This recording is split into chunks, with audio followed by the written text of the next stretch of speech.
નમસ્કાર મિત્રો, સવારે ઉઠતાની સાથે કયો શબ્દ બોલવાથી તમારું જીવન અને તમારો સંસાર બદલી જાય છે?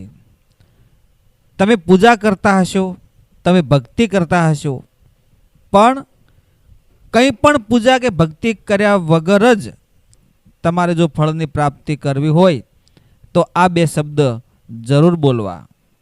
અને આ મંત્ર તમે બોલશો તો એમાં કોઈ પણ કાર્યમાં તમે પાછળ નહીં પડો.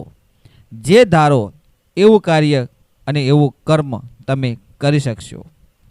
મિત્રો, સવારે ઉઠતાની સાથે જ જો તમે આ શબ્દ બોલો છો તો તમારા જીવનમાં સોનાનો સૂરજ ઉગે છે. તમારા ફેમિલીમાં, તમારા પરિવારમાં, તમારા કુટુંબમાં, તમારા સમાજમાં, તમે સામાજિક ક્ષેત્રે, વેપાર ક્ષેત્રે, ધંધાકીય ક્ષેત્રે કોઈ પણ સફળતા મેળવવા માગતા હોય તો તમને મોટામાં મોટી સફળતા મળે છે. માં લક્ષ્મીજીને મેળવવા માગતા હોય, ધનની પ્રાપ્તિ કરવા માગતા હોય, બાળકોના લગ્ન કરવા માગતા હોય અને તમારા જીવનમાં ઘણું બધું પ્રાપ્ત કરવા માગતા હોય તો આ જ મંત્ર અને આ જ શબ્દનો સવારે વહેલા ઉઠીને તમારે બોલવાનો છે. તમારા ઘરમાં અચાનક ઊંધું સીધું થવા લાગતું હોય, જેમ કે દરેક કામમાં થઈ રહ્યું હોય પણ આની ઉપર જાઓ એટલે તે કામ ન થાય. પછી ઘરનું વાતાવરણ એટલું બધું બગડી ગયું હોય કે તેને સુધારવું બહુ કઠિન પડી જાય. તમારા જ ને તમારા તમને નડવા લાગે. પોતાના ને પોતાના એકબીજામાં ગૂંગળામણ, એકબીજાનું તમારું મન સ્થિર થઈ ગયું હોય, આવું બધું ઘરમાં નડવા લાગે, પોતાના જ નડવા લાગે.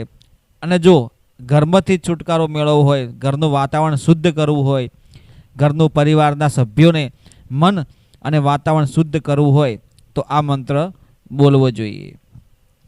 તમારા ઘરમાં પૈસાની સમસ્યા હોય તો પણ તમારે આ મંત્રનો જાપ કરવો જોઈએ. અને તમારા કુળદેવીની, તમારા પૂર્વજદેવની, તમારા ઈષ્ટદેવ કે દેવી દેવતાની જો તમારે કૃપા મેળવી હોય તો મિત્રો, દરેકને હું વિનંતી કરું છું, દરેકને હું પ્રાર્થના કરું છું, જો તમારે કુળદેવીની અને દરેક દેવી દેવતાની અસીમ કૃપા મેળવી હોય તો આ વિડીયો તમે ધ્યાનથી સાંભળો અને તમારા મંતવ્યો, તમારા પ્રતિભાવો અમને કોમેન્ટમાં જણાવજો કે જેથી કરીને અમને ખબર પડે કે અમારા વિડીયો થકી અમારા મિત્રોને કંઈક દિશા, ધર્મની દિશામાં કેટલું જાણવા મળી રહ્યું છે તો અમને પણ ખ્યાલ આવે અને અમે આવા ને આવા બીજા વિડીયો બનાવવાની અમને પણ હોશ ચડે. દરરોજ સવારે તમારે આ શબ્દ બોલવો પડશે અને તે તમારી ઈચ્છા ચોક્કસપણે પૂર્ણ કરશે. કુળદેવી હશે, ભગવાન હશે, તમે જેને પણ માનતા હશો, તમે વિદ્યાર્થી છો, નાના બાળક છો, વડીલ છો, મહિલાઓ છો, સ્ત્રીઓ છો, પુરુષ છો, કે ઘરમાં કે તમે તમારા જીવનમાં માનસિક તણાવોથી ઘેરાયેલા હોય, ચિંતા હોય, ટેન્શન હોય, તમારો ધંધો ન ચાલતો હોય, નોકરીમાં તકલીફ પડતી હોય, શરીરમાં માનસિક ટેન્શન રહેતું હોય, આ બધી સમસ્યાઓથી ઉકેલ મેળવવો હોય તો તમારે આ એક જ મંત્ર બોલવાનો છે અને આનો સવારે વહેલા ઊભા થઈ તમારે આ શબ્દ બોલીને તમારું જીવનને ધન્ય બનાવવાનું છે. મિત્રો, તમારા જીવનમાં તમને દરેક કાર્યોમાં ઉન્નત સફળતા મળે, બહુ મોટું શુભ પરિણામ મળે એવી આશા રાખું છું. તમારા જીવનના બધા જ કાર્યો શુદ્ધ અને પવિત્ર હોય, સર્વ જગતના કલ્યાણ હેતુ માટે હોય, તમે કોઈનું ભલું કરવા માગતા હોય, કોઈનું સારું કરવા માગતા હોય તો જ મિત્રો તમે કોઈ પણ કાર્યમાં મોટી સફળતા મેળવી શકો છો. એટલા માટે આ મંત્રનો ખાસ ધ્યાન રાખવું. જો તમે તમારા સાચા હૃદયના ભાવથી આ મંત્ર બોલશો તો 1000% તમારા ધારેલા બધા જ કાર્યો સિદ્ધ થઈ જશે.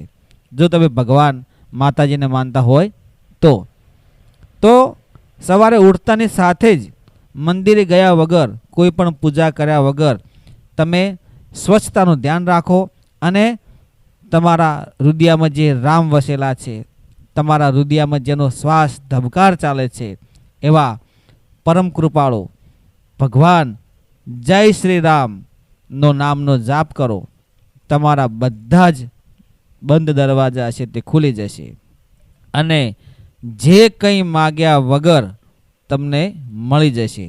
આવી 100% પરમ કૃપાળુ પરમાત્માની ભગવાન પ્રભુ જય શ્રી રામની કૃપા તમારા પર થશે અને 1000% થશે, 100% ગેરંટી સાથે. પણ મિત્રો, એક વખત મંત્ર બોલવાથી કશું મળતું નથી. એટલા માટે દરરોજ સવારે વહેલા ઊભા થાઓ, એવા જ ઉઠતાની સાથે પ્રભુ શ્રી રામનું નામ લેવાનું છે અને શુદ્ધ ભાવથી, સાચા હૃદયના ભાવથી કરેલી પ્રાર્થના ક્યારેય વિસ્ફળ જતી નથી. એટલા માટે ઊભા થાઓ, ચકલાઓને ચણ નાખો, કોઈ ગાયને રોટલી ખવડાવો, ઘાસ ખવડાવો, તમારા ઘરે કોઈ સાધુ સંત આવ્યા હોય એમને જમાડો, વડીલોને માન પાન આદર, ગુરુજનોને ચરણોમાં રહીને સર્વ જગતના કલ્યાણ માટે એવા કાર્યો કરો કે કોઈને મદદ થાય, કોઈના કાર્યોમાં તમે કોઈને નડવું નહીં. તો તમે જે ધારો એવું કાર્ય તમને સફળ થાય અને ગુરુદેવની, ભગવાનની અને કુળદેવીમાની અસીમ કૃપા તમારા ઉપર થાય. એટલા માટે જેનું મન શુદ્ધ હોય, જેનો ભાવ શુદ્ધ હોય, તો એના ઘરે પ્રભુ ઢુકડા હોય. એક કહેવત છે, જ્યાં હોય ટુકડો ત્યાં હોય પ્રભુ ઢુકડો. એવું મન શુદ્ધ રાખો અને જીવનમાં અસીમ કૃપા માતાજીને મેળવો, ગુરુજનોના આશીર્વાદ મેળવો, વડીલોના આશીર્વાદ મેળવો, માતા પિતાની સેવા કરો, બની શકે એટલું ધર્મ કરો. મિત્રો, બની શકે એટલું. એવું નથી કે તમે 1000 રૂપિયા કમાઈને લાવ્યા અને તમે 1000 તમે વાપરી દીધા. જેટલું યોગ્ય લાગે એટલું તમારે પુણ્યના માર્ગે, ધર્મના માર્ગે વાપરશો તો પરમ કૃપાળુ પરમાત્માની, કુદરતની ઓટોમેટિક રહેમ નજર તમારા પર થશે અને તમને જીવનમાં કોઈ પણ વસ્તુ નડશે નહીં અને બધા જ માર્ગો તમારા ખુલી જશે. એવી હું 100% તમને ગેરંટી આપું છું. એવી આશા રાખું છું. જય ગુરુદેવ, જય માતા.